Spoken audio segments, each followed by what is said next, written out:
अस्सलाम वालेकुम। हर तरफ महंगाई का रोना रो रो और सुन सुन कर कान भी पक गए हैं। तो आज सोचा आप लोगों के साथ कुछ ज़ीरो इन्वेस्टमेंट के आइडियाज़, लो बजट के इन्वेस्टमेंट के आइडियाज़, बिज़नेस के कुछ लो बजट बिज़नेस के आइडियाज़ और सेविंग के आइडियाज़ क्यों ना शेयर कर दूँ, जो मैं भी अप्लाई करती हूँ अपनी लाइफ में। और तो आप लोग भी वो अप्लाई करके देखें, आप लोग को इंशाल्लाह फ़ायदा होगा। यहाँ पर साथ में बना रही थी सब्ज़ी और इसकी बहुत ही आसान सी रेसिपी भी आप लोग साथ ही देख लें कि तोरियाँ काटती हूँ मैं, उसी में डालती हूँ प्याज, टमाटर, हरी मिर्च और बेसिक से जो मसाले आयल होते हैं ये भी साथ ही चढ़ाकर रख देती हूँ हल्की आंच पर, और साथ में अपने दूसरे काम शुरू कर देती हूँ। जैसे यहाँ पर मैं कर रही हूँ कपड़े प्रेस करने से ही देखिए मुझे सबसे पहले जो मेरे माइंड में एक चीज़ आई है कि हम लोग रोना रोते हैं, महंगाई है, हालात अच्छे नहीं हैं, ये हो रहा है वो हो रहा है, तो क्यों ना सबसे पहले हम यहीं से शुरू करें कि अपने बच्चों के जो लेडीज़ सिलाई है, जो बच्चों के कपड़े हैं वो हम क्यों ना घर में स्टिच करना शुरू करते। इतनी ज़्यादा सिलाई लेते हैं आजकल टेलर्स, और बच्चों के कपड़े तो मैं कहती हूँ सीना बहुत ही आसान है। अगर आपको सिलाई आती है तो फिर तो कोई जवाज़ ही पता नहीं होता कि आप कपड़े बाहर से सिलाई करवाएं। अगर सिलाई नहीं आती तो भी यही डिवाइस जो आपने हाथ में पकड़ी हुई है, इस पर घंटों स्क्रॉलिंग करते हुए और बाकी चीज़ें देखते हुए हम जो अपना इतना वक्त बर्बाद करते हैं, उसी से हम अब फ़ायदा उठाएं। और सिलाई के हर चीज़ सिखाई जाती है यूट्यूब पर, इंटरनेट पर हर चीज़ आप बहुत आसानी से सीख सकते हैं। वहीं से हम लोग देखें कटिंग के आइडियाज़, स्टिचिंग के, और बच्चों से हम लोग शुरू करें। और बच्चों की सिलाई बाहर बहुत ज़्यादा होती है, इतने का कपड़ा नहीं होता जितनी की सिलाई मांग लेते हैं। और कपड़ा भी अगर आप, सबसे बड़ी बात यह है कि अगर आपको सिलाई एक दफ़ा आ जाए, आप सिलाई करने लग जाए ना, तो आप छोटे छोटे पीस भी जो हैं वो भी ज़ाया नहीं करते अपने। इवन के जो लेडीज़ के कपड़े होते हैं उनकी कटिंग के जो पीसेस होते हैं उनसे भी बहुत अच्छे बच्चों के कपड़े बन सकते हैं। ये मैं भी बच्चे बचाए जो पीसेस होते हैं उनसे ही बच्चों के कपड़े बनाती हूँ। और अभी आपको कुछ यहाँ पर सैंपल दिखाऊंगी भी कि ये मैंने बच्चों के कपड़े बनाए हैं और इनको मैं प्रेस करके तैयार करके रख रही थी, तो सोचा साथ आप लोगों के साथ भी ये शेयर कर दूँ। सबसे पहले तो सेविंग का एक तरीका ये है कि आप अपने सिलाई वगैरह जो है ख़ुद कोशिश करें, बच्चों के कपड़े सिलाई करना शुरू करें, उसी से आपके हाथ में सफाई आएगी। अगर नहीं आती आपको सिलाई तो वहीं से आप सिलाई सीख लेंगे और फिर इंशाल्लाह आप अपने भी सिलाई करेंगी और आप इसको एज अ बिज़नेस भी स्टार्ट कर सकते हैं। ये देखें, ये मैंने बचे हुए पीस टेलर से वापस मंगवाए थे कॉटन के, तो उसके साथ मैंने ये अपने बेटे का सूट तैयार कर लिया है। इसी तरह बाकी भी जो पीस होते हैं मैं ज़ाया बिल्कुल नहीं करती और उनको रख देती हूँ। उस वक्त ना सही तो फिर किसी और चीज़ के साथ मैचिंग, कंट्रास्ट, इसी तरह सूट बनाकर तैयार कर सकता है बंदा। अच्छा, और दूसरी चीज़ है कि और कौन से आइडियाज़ हैं लो बजट वाले, तो उसमें आते हैं सबसे पहले तो आप कर सकते हैं, अगर आप छोटे बच्चे हैं, बाहर जाकर आप कोई काम नहीं कर सकते, घर में बैठकर अगर आप कोई काम करना चाहते हैं तो आप सबसे पहले ऐसा करें कि अपनी कुकिंग से स्टार्ट करें। अपनी बेकिंग अगर आपकी अच्छी है तो वहाँ से स्टार्ट करें। कपकेक्स बनाएं थोड़े से, अपने मोहल्ले में, अपने रिश्तेदारों में, जहाँ जहाँ आपको लगता है कि आपका बिज़नेस चल सकता है वहाँ तोहफ़तन पहले सैंपल भेज दें। अगर उसकी भी आपका बजट आपको इजाज़त नहीं देता तो थोड़े से कपकेक्स बनाएं या एक बड़ा केक बनाएं, उसकी डिफरेंट एंगल से तस्वीरें लें और उसको अपने सोशल मीडिया के जितने अकाउंट्स हैं आपके, व्हाट्सएप तो हर किसी के पास है ही, उस पर आप उसकी तस्वीरें लगाएं और अपने ऑर्डर लेने शुरू कर दें। शुरू में आपको ऑर्डर नहीं आएंगे, लेकिन आपने हिम्मत नहीं हारनी। जो आपकी कुकिंग में सबसे अच्छी चीज़ आप बना सकती हैं, आपकी जो सिग्नेचर रेसिपी हो, उसकी डिफरेंट एंगल से तस्वीरें लें, उसकी तस्वीरें लगाएं व्हाट्सएप के स्टेटस पर, अपने दोस्तों को, रिश्तेदारों को दिखाएं, अपने गली मोहल्ले के लोगों को दिखाएं और इंशाल्लाह आपका बिज़नेस छोटे लेवल से स्टार्ट होकर ही आगे जाएगा।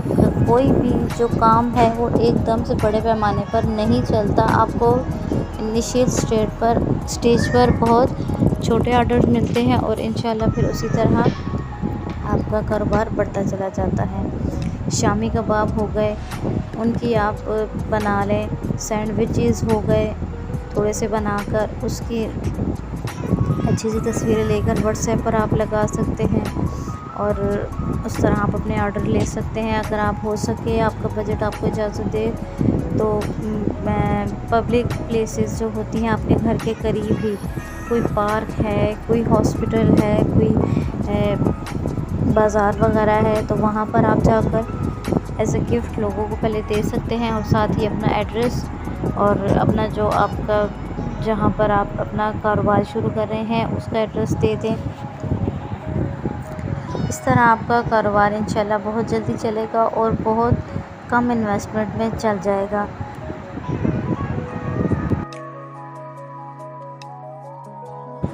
कुकिंग में तो बहुत से आइटम्स आ जाते हैं। फिर बेकिंग में आप चले जाएं तो केक्स आ गए, ट्राइफल्स आ गए, स्वीट्स आ गई। शाम या इस तरफ आ जाएं, स्नैक्स में आ जाएं, समोसे हो गए, पकोड़े हो गए, चाट, दही बल्ले वगैरह छोटे छोटे पार्सल बनाकर आप इसकी तस्वीर लगा दें और ऑर्डर मिले तो फिर बस इंस्टेंट आप उसको तैयार करके फ्रोज़न आइटम्स आप ले लें, शामी कबाब ले लें, इसी तरह के और नगेट्स हो गए। बहुत सारी चीज़ें हैं अगर आप काम शुरू करना चाहें तो, और बहुत छोटे पैमाने पर थोड़ी सी चीज़ बनाकर आप पहले उसको पब्लिक प्लेस पर जाकर गिफ्ट करें, या अगर उसकी इजाज़त नहीं देता आपका बजट तो आप बस स्टेटस पे लगा दें इंशाल्लाह। और एक दफ़ा दो दफ़ा लगाने से ये काम नहीं होगा, आपने कंटिन्यूसली ये काम करते रहना है और इंशाल्लाह फिर आपको ऑर्डर्स मिलने लग जाएंगे। सिलाई की तरफ अगर आप आ जाएं तो सिलाई में देखें, अगर आपके बच्चे छोटे हैं, आप बाहर जाकर काम नहीं कर सकते और आपको सिलाई आती है, तो सबसे पहले तो आप अपने घर के अपने कपड़े, अपने बच्चों के कपड़े, अपने रिलेटिव्स में लोगों के कपड़े सिलाई करना शुरू करें। अगर आपके पास पीसेस हों, अगर पीसेस ना हो तो मार्केट में जाकर सीज़न आउट में, जब सीज़न आउट हो रहा होता है, सेल वगैरह लगती है, तो उसमें छोटे पीस लेकर छोटे छोटे आप फ्रॉक्स बना लें बच्चियों के, 0 साइज़ के, उससे बड़े थोड़े, तो बनाकर अगर आपकी सिलाई अच्छी है तो आप उसको हॉस्पिटल्स में, बाज़ारों में, पब्लिक प्लेसेस पर ऐसे ही ले जाकर या उसी तरह व्हाट्सएप पर आप उसके स्टेटस भी लगाकर सेल आउट कर सकते हैं। ये सारे आइडियाज़ इंसान के जहन में खुद ही आते हैं कि जब इंसान कुछ करना चाहे तो, और अगर ना करना चाहे, सिर्फ स्क्रॉलिंग ही करना चाहे, तो फिर इंसान कुछ नहीं कर सकता।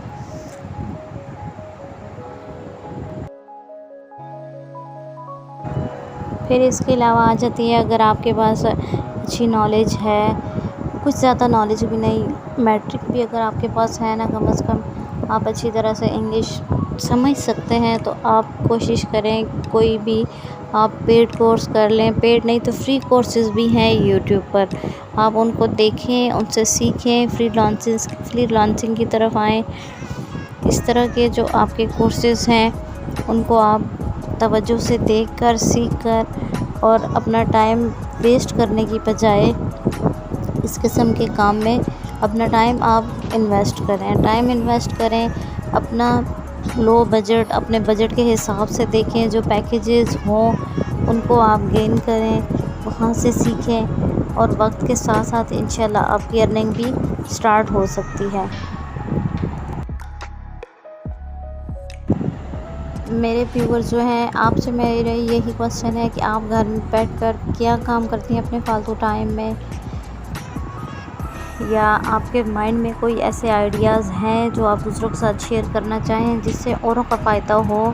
देखें, जो दूसरों के लिए आसानियाँ पैदा करता है, अल्लाह ताला उसके लिए आसानियाँ पैदा कर देता है। तो आप लोग अपने आइडियाज़ कमेंट बॉक्स में ज़रूर बताइएगा। मैंने भी ये शामी कबाब बना कर रखे हैं, अपने घर में ही अगर इस्तेमाल हो रहे हैं तो मुझे बाहर से मंगवाने नहीं पड़ते, और बाहर से जो चीज़ मंगवानी नहीं पड़ती तो इट मीन्स कि आपका बजट जो है वो आपके अपने हाथ में है, आपका बजट आउट नहीं हो सकता अगर आप होममेड चीज़ें ही यूज़ कर रहे हैं। एक तो वो घर की टेस्टफुल होती हैं, साफ़ सुथरी होती हैं, और दूसरा वो लो बजट पर बन जाती हैं। आपके साथ बातों बातों में ही देखें मेरे कपड़े भी सारे प्रेस हो गए और ये शामी कबाब मेरे फ्रोज़न पड़े हुए थे, इनको भी मैं एयर टाइट जार में डालकर फ्रीज़ कर लूँगी। और जैसे ही मुझे ज़रूरत पड़ते हैं बच्चों के लंच बॉक्स के लिए या स्नैक आइटम में मुझे बनाने पड़ते हैं तो मैं फ़ौरन से फ्राई कर लेती हूँ। टाइम भी बच जाता है और बजट पर भी असर नहीं पड़ता।